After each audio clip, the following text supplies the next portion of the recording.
তাহলে বরবাদ নাকি তাণ্ডব, তাণ্ডব নাকি বরবাদ, কোন মুভির পাল্লা ভারী? আর এই মুভিগুলোর কাস্ট অ্যান্ড ক্রু, অ্যারেঞ্জমেন্ট এবং বাজেটের প্রেক্ষাপট নিয়ে এখন থাকছে একটি তুলনামূলক চিত্র। সো আর দেরি না করে চলুন মূল গসিপের দিকে নজর দেওয়া যাক। দুই বাংলার মেগা সুপারস্টার শাকিব খানের আপকামিং প্রজেক্টগুলোর মধ্যে যে দুইটি মুভি নিয়ে এখন পর্যন্ত নেট দুনিয়ায় সবচেয়ে বেশি আলোচনা হচ্ছে, তার মধ্যে একটি হচ্ছে ডিরেক্টর রায়হান রাফি পরিচালিত তাণ্ডব এবং অন্যটি হচ্ছে মেহেদী হাসান হৃদয় পরিচালিত বরবাদ। তুফানের বিশাল সাফল্যের পর ডিরেক্টর রায়হান রাফি ও মেগা সুপারস্টার শাকিব খানের সেকেন্ড প্রজেক্ট হচ্ছে তাণ্ডব, যেটি মুক্তি পাওয়ার কথা 2025 সালের পবিত্র ঈদুল আজহায়। আর তাণ্ডবের শুটিং শুরু হচ্ছে 2025 সালের ফেব্রুয়ারি মাস থেকে। তাণ্ডবের প্রোডাকশন হাউসের দায়িত্বে আছে তুফানের সেম প্রোডাকশন হাউস অর্থাৎ চরকি ও আলফা আই। যেহেতু মুভির অফিসিয়াল অ্যানাউন্সমেন্ট এখনো আসে নাই, দ্যাটস ওয়াই এই মুভির কাস্ট অ্যান্ড ক্রু নিয়ে এখনো একটা ধোঁয়াশা রয়েই গিয়েছে। অর্থাৎ মুভিতে ভিলেন বা নায়িকা হিসেবে কে থাকছে, সেটাই এখন সবচেয়ে বড় প্রশ্ন। শাকিব খানের মুক্তিপ্রাপ্ত লাস্ট 4টা মুভিগুলোর দিকে তাকালে আমরা দেখতে পাই মুভিগুলোতে মুখ্য নায়িকার চরিত্রে অভিনয় করেছেন টলিউড, বলিউড এবং হলিউডের অভিনেত্রীরা।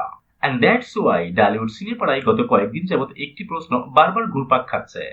তাণ্ডবের বেলায়ও কি এবারও নায়িকা হিসেবে থাকছেন দেশের বাইরে থেকে কেউ, নাকি এবার বাংলাদেশি নায়িকাদের ভাগ্যের চাকা ঘুরবে? আর রিলায়েবল সোর্স থেকে যতটুকু জানা যায়, শাকিব খানের বিপরীতে তাণ্ডবে এবার অভিনয় করতে যাচ্ছেন বাংলাদেশ থেকে একজন অভিনেত্রী। তিনি আর কেউ নন, তিনি পূজা চেরি। এই তো গেল তাণ্ডবের কথা, এবার আসি বরবাদ নিয়ে।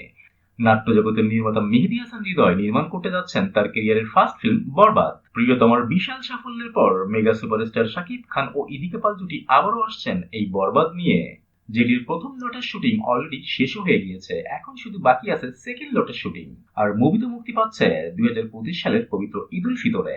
মুভির বাজেট ধরা হয়েছে 15 কোটি টাকা। অ্যান্ড মোস্ট ইম্পর্টেন্টলি এই মুভির মেকআপ আর্টিস্ট থেকে শুরু করে অ্যাকশন ডিরেক্টর, ডান্স ডিরেক্টর সবই যুক্ত করা হয়েছে বলিউড থেকে। তাদের নামের পাশে যুক্ত আছে বলিউডের বড় বড় মুভির নাম। মুভির কাস্ট অ্যান্ড ক্রুর দিকে তাকালে দেখা যায় এই মুভিতে ভিলেন হিসেবে বাংলাদেশ থেকে রয়েছে মিশা সওদাগর এবং টলিউড থেকে রয়েছে যিশু সেনগুপ্ত। অন্যদিকে শুধুমাত্র একটি আইটেম সঙ্গে এই মুভিতে নেওয়া হয়েছে নুসরাত জাহানকে। অর্থাৎ বরবাদ কিন্তু হাজির হতে যাচ্ছে সিনেপর্দায় বিগ অ্যারেঞ্জমেন্ট, বিগ ক্যানভাস এবং লার্জার দ্যান লাইফ স্কেলে। এখন তুলনামূলক আলোচনা করতে গেলে দেখা যায় তাণ্ডবের এখন পর্যন্ত কোনো অফিসিয়াল অ্যানাউন্সমেন্ট আসেনি। অন্যদিকে এই মুভিতে কাস্ট অ্যান্ড ক্রু হিসেবে কারা থাকছে সেটাও অজানা। বাট মোস্ট ইম্পর্টেন্টলি এই মুভির ডিরেক্টর কিন্তু বাংলাদেশের one of the most multi talented director Raihan Rafi, যিনি একজন পরীক্ষিত ডিরেক্টর। অন্যদিকে ডিরেক্টর মেহেদী হাসান হৃদয় ফিল্মি দুনিয়ায় একেবারেই নতুন, তার অভিজ্ঞতাও খুব বেশি নেই। বাট এই মুভির বড় আকর্ষণ হচ্ছে সুপারস্টার শাকিব খান ও ইদিকা পালকে প্রিয়তমার পর আবারও সিনে পর্দায় দেখতে পাওয়া। এবং এই জুটি কিন্তু পরীক্ষিত জুটি, সো ডিরেক্টর এই ক্ষেত্রে অনেকখানি রিল্যাক্স মুডেই থাকবেন। অন্যদিকে শাকিব খান ও পূজাচিরির গোলই কিন্তু আহামরি রকমের বড় সড়ো ব্যবসা করতে পারেনি। সো এবারও যে এই জুটি ক্লিক করবে সেটা নিয়ে কিন্তু একটা সংশয় থেকেই যাচ্ছে। বাট আমি বরবাদ নিয়ে একটু বেশি কনফিডেন্ট। তার পিছনে রয়েছে ডিরেক্টর মেহেদী হাসান হৃদয়ের একটি উক্তি। বরবাদ নিয়ে তিনি বলেন, প্রডিউসারের কাছে যা চেয়েছি তার কিছুতেই না করেনি। এছাড়া অনেক সারপ্রাইজ রয়েছে, যা করছি সবকিছু দর্শকদের জন্য করছি, আমাদের বিশ্বাস কেউ হতাশ হবে না। এতটুকু বলতে চাই, একবার দর্শকরা বরবাদ টিমকে বিশ্বাস করুক, বাকিটা স্ক্রিনে দেখতে পাবে।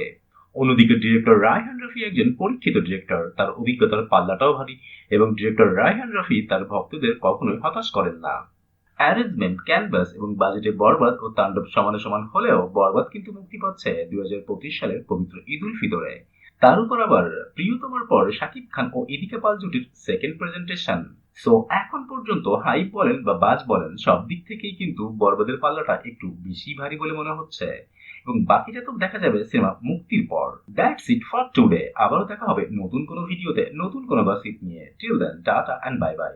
আর হ্যাঁ, প্লিজ সাবস্ক্রাইব করতে ভুলবেন না কিন্তু।